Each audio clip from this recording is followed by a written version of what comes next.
Today I'm going to show you 7 chord tricks which will make your music way more interesting regardless of the genre that you produce. Now that's super important because chords is one of the things that conveys most feeling and emotion in songs, and if people like your songs, they're feeling something, they'll listen to it over and over again, which is going to build your authority in Spotify, Apple Music and SoundCloud and grow your following faster than ever before.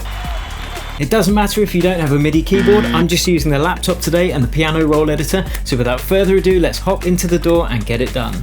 I'm using Ableton Live 11, but these techniques will work in any DAW, including FL Studio and Logic, and the first trick is to use the bass notes of the chords as the bass for your track. So this is the chord progression we're working with.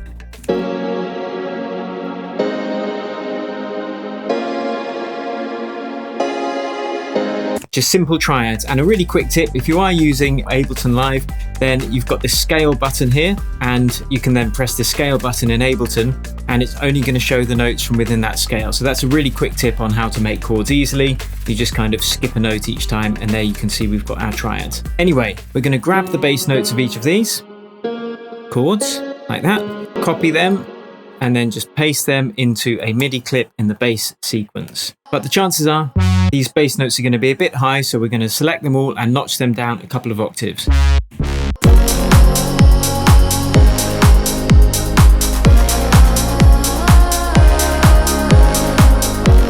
So that's the first trick, really quick. The next chord trick I'm going to show you is to use 7th chords and sus chords, and don't worry if that sounds a bit complex because I'm going to show you really quickly.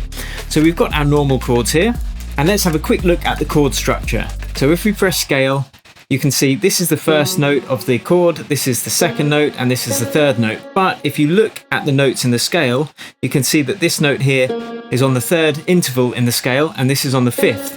So this is the root, the 3rd, and the 5th. And adding a 7th is just as simple as counting up to the 7th interval in that scale. So now we have a 7th chord. Now this doesn't work on every single chord. Some of them will sound a bit weird. And if it sounds a bit weird, just notch it up one more interval or down one interval, and it's going to sound good either way. Let's put a 7th here. 7th's going to sound a bit weird, so we'll notch it down there. Actually, we'll notch it up there for a change. Sounds a bit weird there, so we'll notch it up. And now it sounds like this.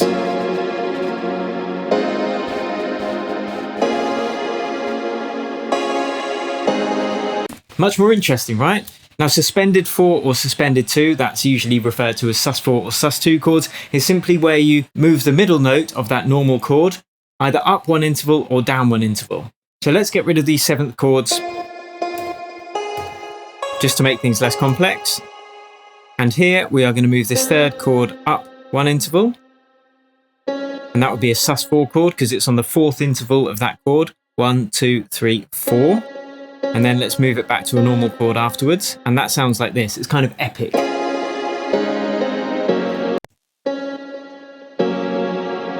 In fact, let's do it on this one because it's easier to hear, because it's a longer chord.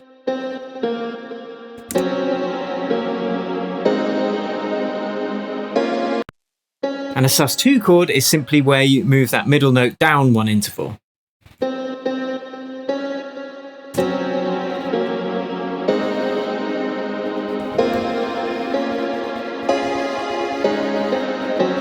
I don't really like it on the first one so much, so I'll take that one out. Now, chord tip number 3 is using chord inversions, and all that means is changing the order of the notes in the chord. So if we see this note up here, it's kind of an outlier, it's quite far out of the range of everything else, and chords generally sound a bit nicer and a bit cohesive if they're in a smaller range within the keyboard.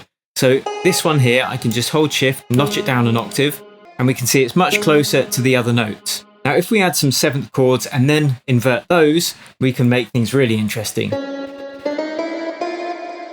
that's the 7th chord.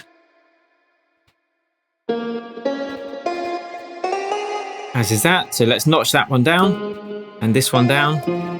We could leave that one up there actually. And now all these notes are kind of close to each other.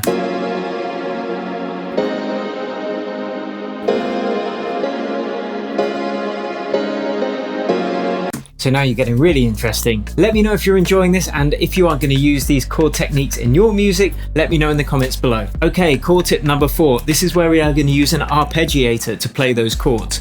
So if we duplicate this chord track, and we are going to choose a different instrument, let's just call that arp. Let's put a serum on there, and we're going to select another sound from the EDM Tips Creative Toolkit, which you can download below this video. Now let's put an arpeggiator in front of that instrument, and we can double up that rate, and now we have this.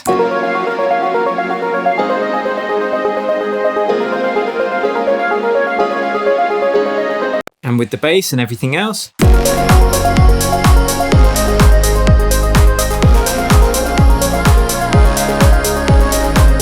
Sounding pretty cool now. Don't forget, you can also download my free chord Bible below this video as well. And then tip number 5 is using syncopated rhythms to make those chords more interesting as well. So once again, we're going to duplicate that chord track. We'll call this stabs, and we're going to choose a different sound. We'll just choose a simple piano. So if we go into our chords and then just make them play on every beat like this. So 1, 2, 3, 4. And now we're going to cut off a quarter of each of these notes by dragging the other ones over them like this.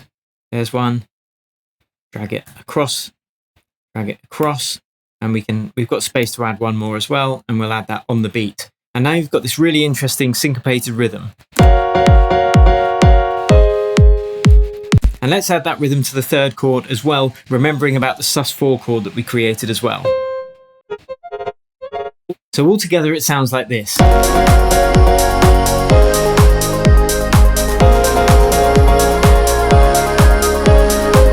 Which I think sounds pretty cool. Okay, chord trick number 6 is spreading those chords over different instruments. This is a bit of a professor tip I picked up from Axwell, and it's a great way to use more instruments without cluttering up your frequency space too much. So I'm going to duplicate the main chords again.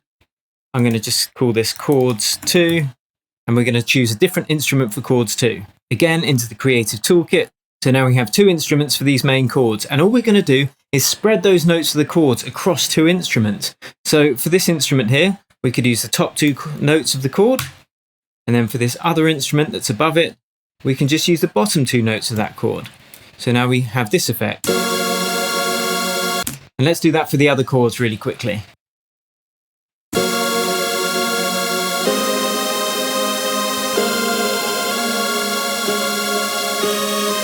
And all together we have this.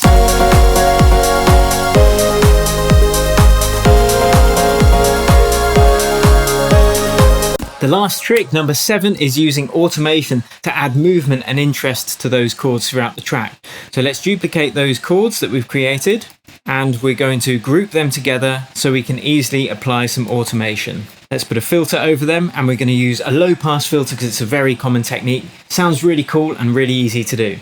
So let's start off with the filter down and then open it up over the course of the track, like so. Put some automation in.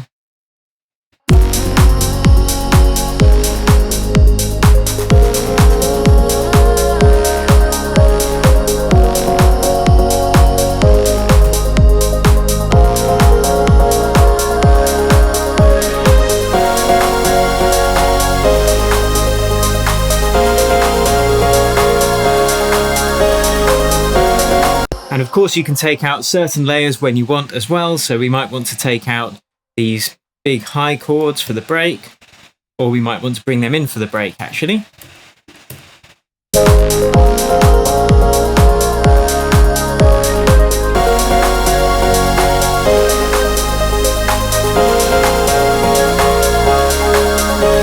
So there you have it guys, those are my top 7 chord tricks. Try them in your own music, let me know how you get on in the comments below, and don't forget to download my free chord Bible below this video. Until next time, thanks for watching, cheers and happy producing.